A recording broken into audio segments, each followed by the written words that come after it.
ओम। पुस्तक का क्रमशः पठन। पहला भाग। पुस्तक परिचय। पुस्तक का नाम महर्षि दयानंद सरस्वती, हमारा सच्चा सुधारक। लेखक पंडित मुनीश्वर देव सिद्धांत शिरोमणि। प्रकाशक श्री घोड़मल प्रहलाद कुमार आर्य, धर्मार्थ ट्रस्ट, हिंडौन सिटी, राजस्थान। मूल्य: स्वयं पढ़े और अधिकतम को पढ़ावे। पाठक दिलीप ल वैद्य, सदस्य, आर्य समाज, नांदेड़। लेखक परिचय। इस पुस्तिका के लेखक पंडित श्री मुनीश्वर देव जी आर्य समाज के एक जाने माने गंभीर विद्वान व सुमधुर वक्ता थे। उनकी वाणी ज्ञान प्रसूता व रस भरी थी। वेद आदि सत्य शास्त्रों का निरंतर स्वाध्याय करते रहते थे। महर्षि दयानंद के वेदभाष्य व अन्य ग्रंथों पर उनका असाधारण अधिकार था। जब व्याख्यान या प्रवचन करते थे तो बहुत सहज रीति से वेदों, उपनिषदों, दर्शनों व ऋषिकृत ग्रंथों के प्रमाण दिया करते थे। महर्षि के वेदभाष्य व प्रस्थान त्रयी के वाक्य और पैरे के पैरे उन्हें अपने गुरुवर पूज्य स्वामी श्री स्वतंत्रदानंद जी महाराज व स्वामी वेदानंद जी महाराज के समान कंठस्थ थे। कहीं भी बुलवा लो, किसी भी अवसर पर और किसी भी विषय पर बोलने के लिए उन्हें कहो, वह समय, स्थान व परिस्थिति के अनुसार वेदभाष्य तथा ऋषिकृत ग्रंथों के प्रमाण देकर बहुत ठोस व विचारोत्तेजक प्रवचन दिया करते थे। उन्हें देश व आर्य समाज के इतिहास की छोटी बड़ी प्रेरक घटनाओं का बहुत अच्छा ज्ञान था। सैद्धांतिक ही बोलते थे। प्रामाणिक बात ही कहने व लिखने का स्वभाव था। अनावश्यक बोलना, अप्रासंगिक चुटकुले सुनाकर श्रोताओं को हंसाना उन्हें अच्छा नहीं लगता था। आपने पौराणिकों से कई शास्त्रार्थ किए। आर्य पत्रों में आपके पठनीय लेख छपते रहते थे।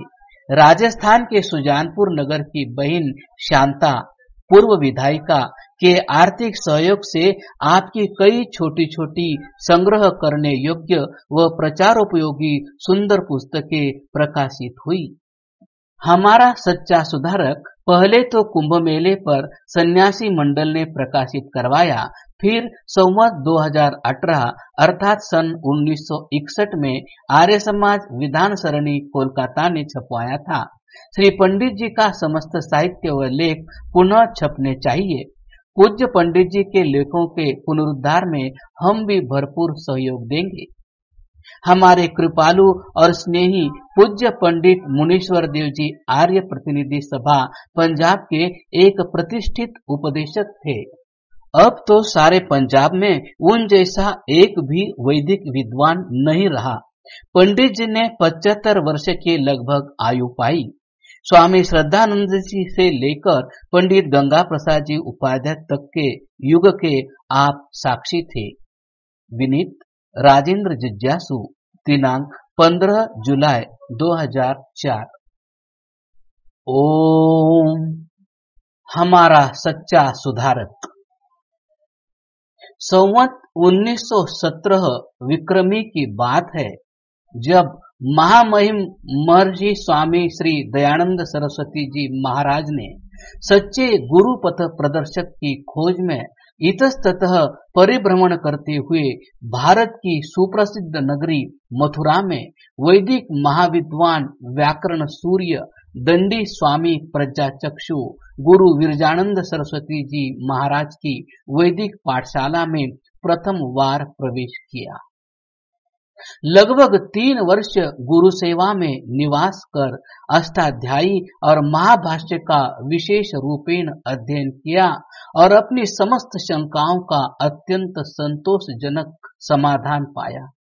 शिक्षा समाप्ति पर गुरु दक्षिणा के अवसर पर दयानंद ने आध सेर लौंग जब गुरु महाराज को भेंट किए, तब गुरुजी ने अत्यंत मार्मिक शब्दों में आशीर्वाद देते हुए कहा कि दयानंद, मैं तुमसे तुम्हारे जीवन की दक्षिणा चाहता हूं।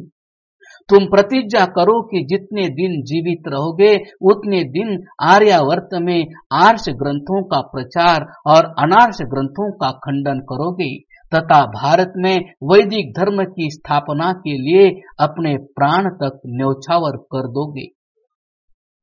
इस पर दयानंद ने नतमस्तक होकर तथास्तु कह दिया और गुरुजी के आदेशानुसार वैदिक धर्म के प्रचार के लिए कार्य क्षेत्र में अवतरित हुए। जीवन पर्यंत इसी सत्य सनातन धर्म के प्रचार में संलग्न रहे।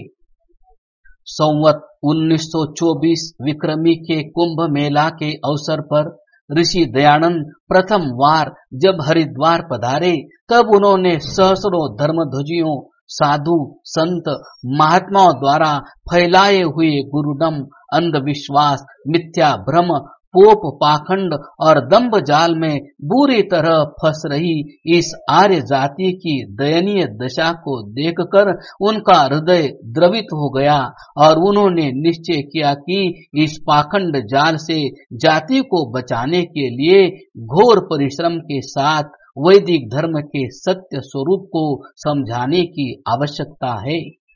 इसी हेतु आपने हरिद्वार के सुप्रसिद्ध स्थान सप्त सरोवर पर अपना डेरा डाल दिया और वहीं पर पाखंड खंडिनी पताका गाड़ दी। अब क्या था, सारे मेले में इसी की धूम और इसी की चर्चा थी। साधु, सन्यासी और सर्वसाधारण जनता सारे मेले को छोड़कर इस ओर ही झुकने लगी। ऋषिवर ने उचित अवसर पाकर एकत्रित जनता को संबोधित करते हुए कहना आरंभ किया कि सुनो और विचार करो। वेदोखिलो धर्म मूलम, वेद ही धर्म का मूल प्रतिपादक है। बिना वेद के धर्म का सत्य स्वरूप नहीं समझा जा सकता, इसलिए वेदों की ओर लौटो। जनता, साधु जी, वेद क्या भला है? हमने तो वेदों के दर्शन तक नहीं किए। इनमें क्या लिखा है और किसने इनकी रचना की है? साधु दयानंद, मेरी प्यारी भोली जनता, वेद ईश्वरीय ज्ञान है। परम कारुणिक भगवान ने सृष्टि के आरंभ में मानव मात्र के कल्याण के लिए, धर्माधर्म के सुबोध के लिए, कर्तव्य के सुविचार के लिए और सत्यासत्य के परिज्ञान के लिए 4 ऋषियों अग्नि, वायु, आदित्य और अंगिरा की आत्माओं में अंतर्यामी रूप से इसका उपदेश दिया, जो अद्यावधि गुरु परंपरा से हमें प्राप्त हो रहा है। जो पवित्र उपदेश वेद और श्रुति के नाम से आज सर्वत्र सुप्रसिद्ध हो रहा है। हमारे पूर्वज ऋषि महर्षि ब्रह्मा से लेकर जैमिनी पर्यंत इसको धर्म की जिज्ञासा से परम प्रमाण और स्वतः प्रमाण की दृष्टि से देखते रहे हैं। अतः जब तक आप लोग वेदों की ओर न लौटोगे, तब तक आपका कल्याण और उद्धार न हो सकेगा। जनता, साधु जी, आपका धन्यवाद।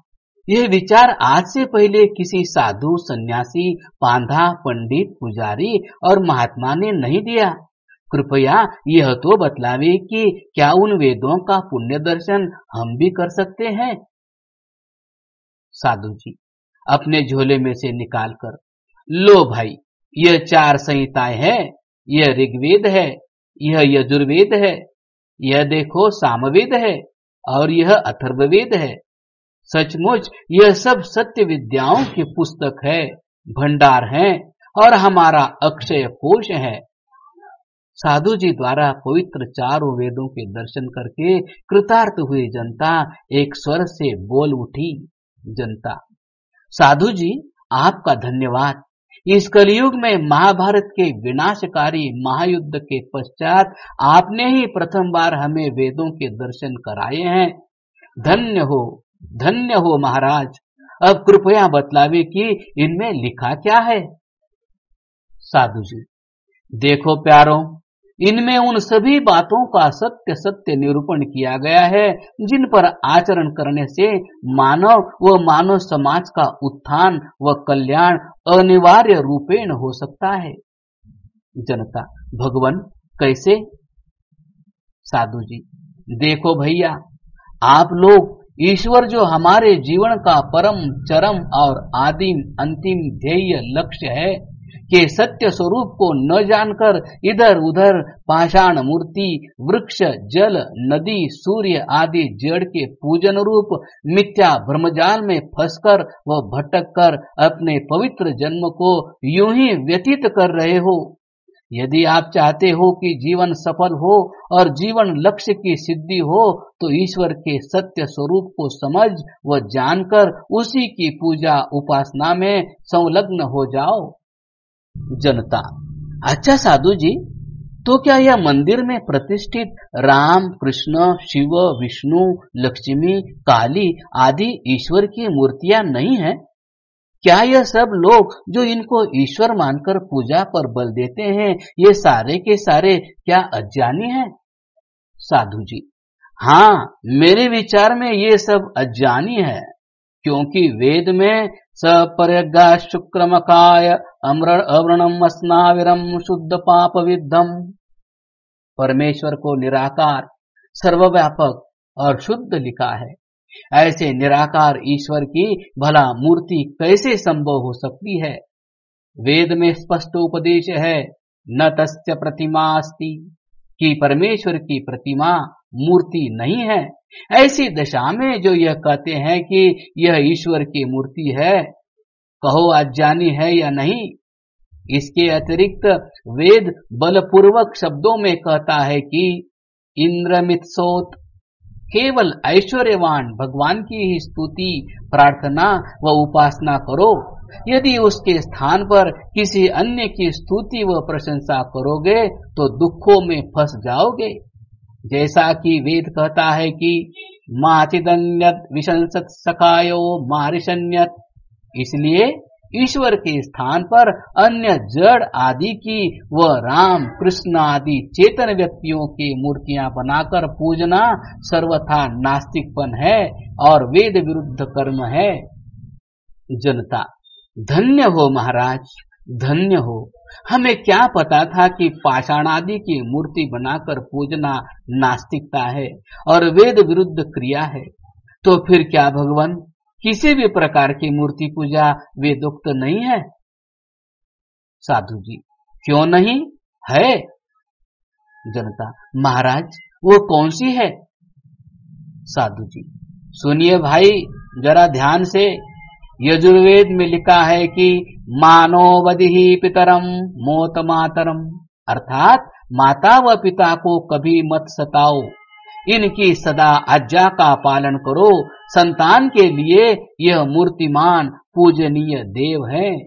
वेद के आधार पर ही उपनिषदकार ने मातृ देवो भव, पितृ देवो भव, आचार्य देवो भव, अतिथि देवो भव आदि आदर्श वाक्य लिखकर जीवित मूर्तिमान देवों की पूजा, मान सत्कार आदि करने की विधि का समर्थन किया है। अतः माता, पिता, आचार्य, अतिथि और पत्नी के लिए पति तथा पति के लिए पत्नी पूजनीय देवता हैं। इन्हीं के संग से विद्या, सुशिक्षा, सत्योपदेश की प्राप्ति व संतानों का जन्म, लालन व पालन होता है। इनकी सेवा पूजा न करके जो पाषाण आदि मूर्ति पूजते हैं वे अतीव पामर नरकगामी हैं। इस सत्योपदेश को सुनकर मुग्ध हुई जनता बोली कि भगवान, यदि यही मूर्ति पूजा है तब तो हम पाषाणादि मूर्ति पूजा को त्याग कर आज से सच्ची वेदोक्त पूजा में संलग्न हो जाएंगे और इसी कल्याणकारिणी वेदोक्त मूर्ति पूजा का सर्वत्र यथाशक्ति प्रचार करेंगे।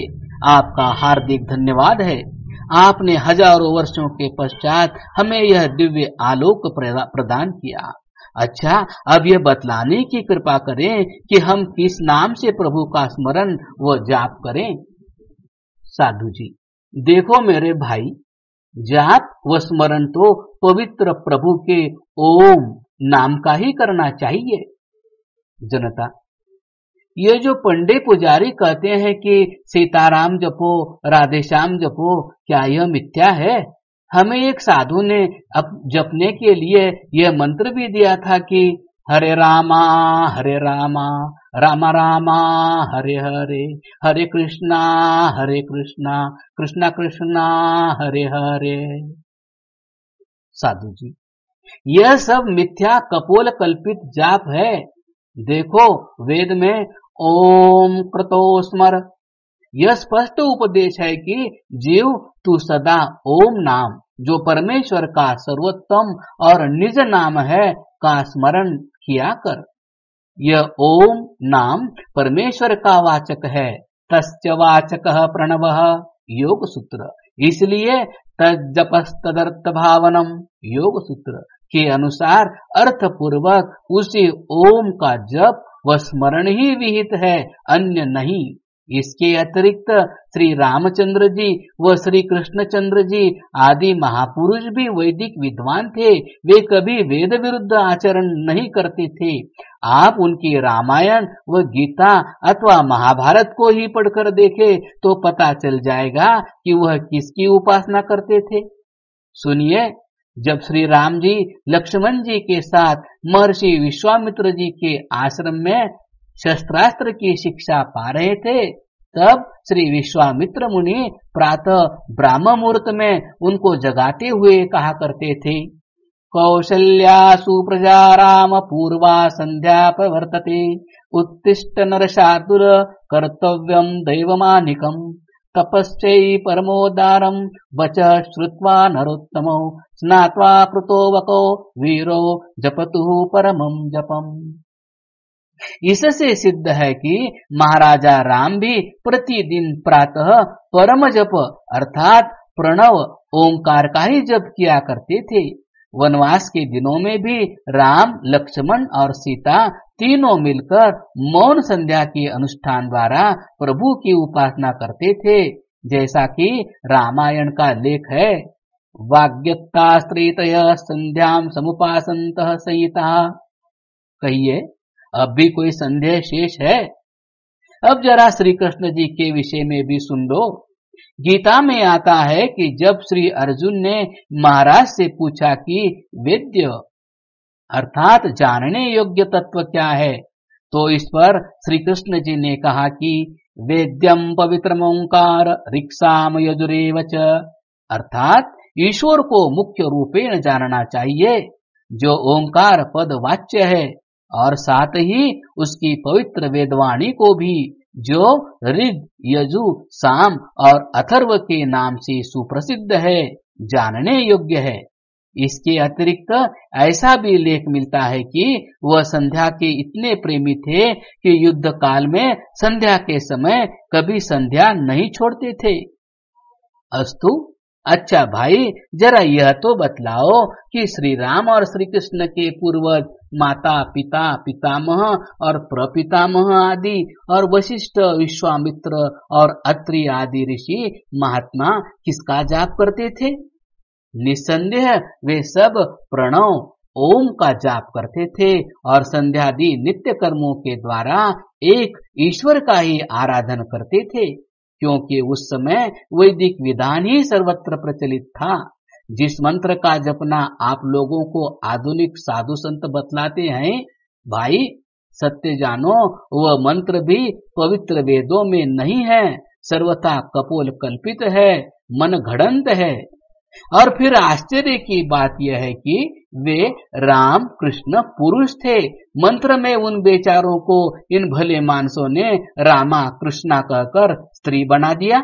इसलिए ऐसे अशुद्ध असंगत वचनों को मंत्र कहना व मानना भी भूल है।